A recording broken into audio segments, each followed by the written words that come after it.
We kick off this week's Film Schooled with an action spectacle so shocking that it sent its first audience springing from their seats and stampeding for the exits in terror. This is your last chance to save yourself. We roll film in 3, 2, 1...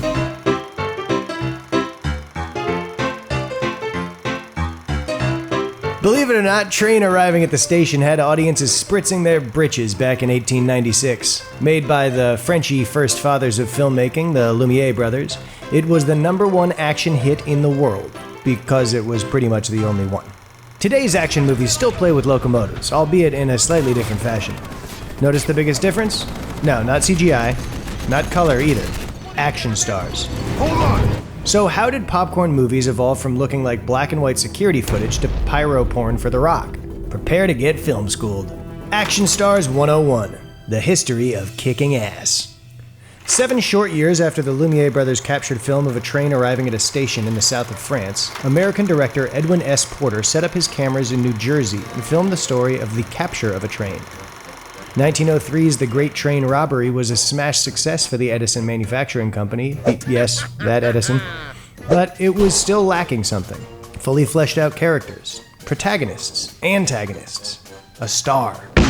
Today's filmgoers know action movies need stars for 3 obvious reasons. First, they let average jamokes who look like this vicariously live out their testosteronal fantasies via on-screen heroes so that they feel like this. Second, a bona fide action star can open a movie at the box office. Just look at what The Rock did for San Andreas. Third, bad guy ass just isn't going to kick itself. But in the early 1900s, these were lessons the newborn film industry was learning on the fly. Hollywood's first true action megastar was Douglas Fairbanks. However, this action career almost never came to be, as his first film was director and Ku Klux Klan propagandist D.W. Griffith's The Lamb. In this 1915 romantic comedy adventure, Old Doug played Gerald, a New York upper-class pantywaist who keeps letting down his fiancée with his pitiful lack of manly pluck. So how did Fairbanks switch from zero to hero? The way all men show off their masculinity, by slipping his gams into some form-fitting tights, slapping on earrings, and waving around a giant phallus, otherwise known as swashbuckler. As the titular characters in The Mark of Zorro, Robin Hood, The Three Musketeers, The Iron Mask, The Thief of Baghdad, and The Black Pirate, he established himself as the star of stars, earning the title the King of Hollywood. Americans were swinging from the chandeliers in the Roaring '20s, and Fairbanks was swinging from the mainsail tethers with his gleaming rapier on guard. And when the 1929 stock market crash put a swift end to America's champagne-soaked revelries, the arrival of the talkies sounded the death knell for Fairbanks' tales of daring do. As we swoop into the era of sound, so did Errol Flynn, Burt Lancaster, and Johnny Weissmuller. Whereas Douglas Fairbanks played the athletic scoundrel archetype, these gentlemen truly lived the life. Remember, in a pirate ship in pirate waters in a pirate world. Lancaster honed his acrobatic skills in a FDR New Deal WPA-funded circus and put them to stunting use in The Crimson Pirate and The Flame in the Arrow. Before hollering from the jungle vines as Tarzan, Johnny Weissmuller won 5 Olympic golds as a swimmer. And Errol Flynn? Despite being idolized as the embodiment of male physical perfection, he wasn't in fact an established athlete.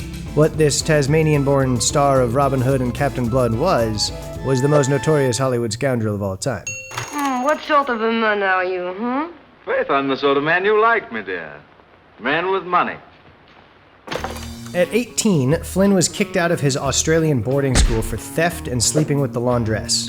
From his mid-20s on, he frequently self-medicated the recurrent malaria he contracted while mining in New Guinea with whiskey, morphine, and heroin. And at 32, he famously escaped being convicted on statutory rape charges with 2 teenage lovers, yet continued to dab cocaine on the tip of his dilly-dally before lovemaking, possibly to dull the pain of his 6 STDs. Thankfully, the first talkie action films were far less warped. Interwar period Depression-era audiences were beaten down and desperate for escapism.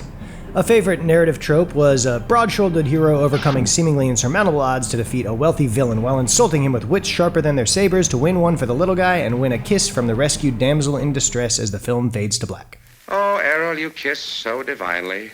Yeah, I used to be a Boy Scout bugler. But don't go thinking audiences were singularly hooked on swashbuckling to get their adrenaline fix. Westerns, the granddaddy of all genres, and not coincidentally the favorite genre of most granddaddies.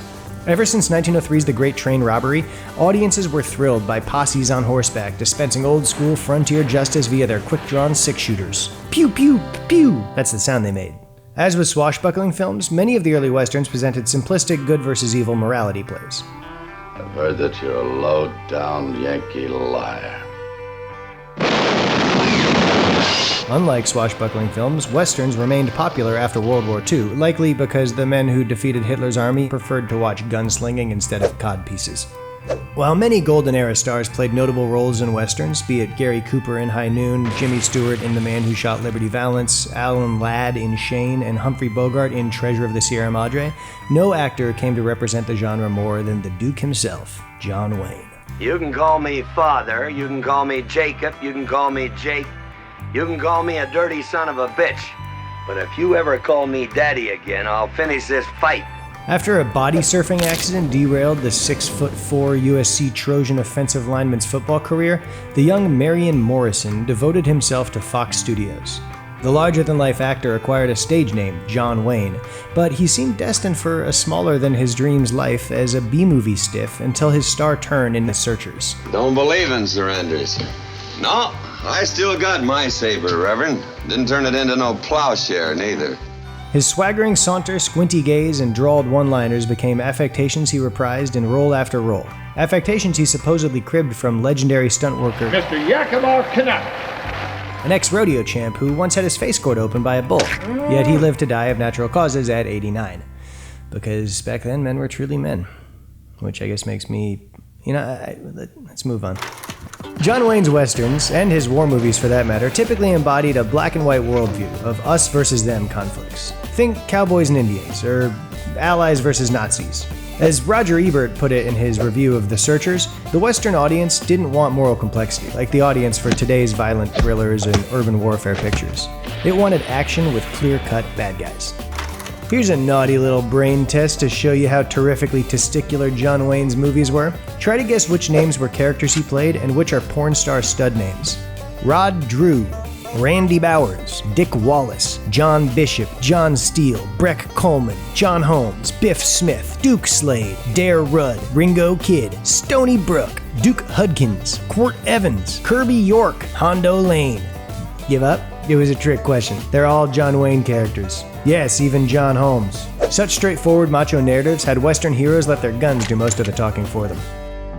As the 1950s drew to a close, the American worldview got more complicated, with the rise of the Cold War, the fight for civil rights, and the emergence of second-wave feminism.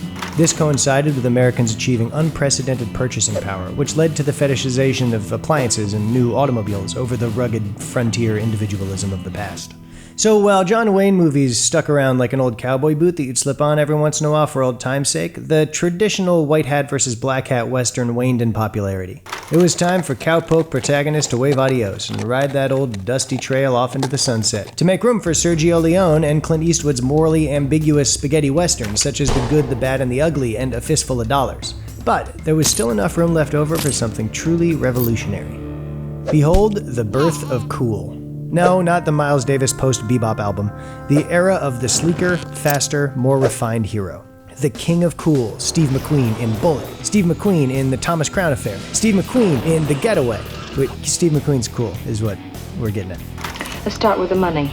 As Americans were flush with cash, expensively rare objects became badges of on-screen masculinity. The coolest gun, the coolest car, the coolest drink.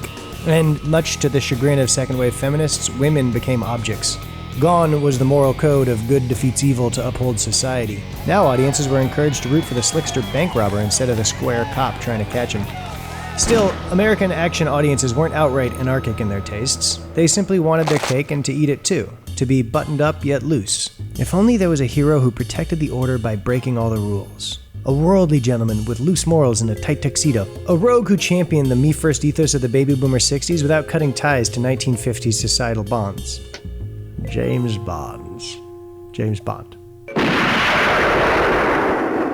You know the films, so let's switch things up and apply our sly critical studies analysis to the poster for Dr. No, the first installment in the 007 franchise.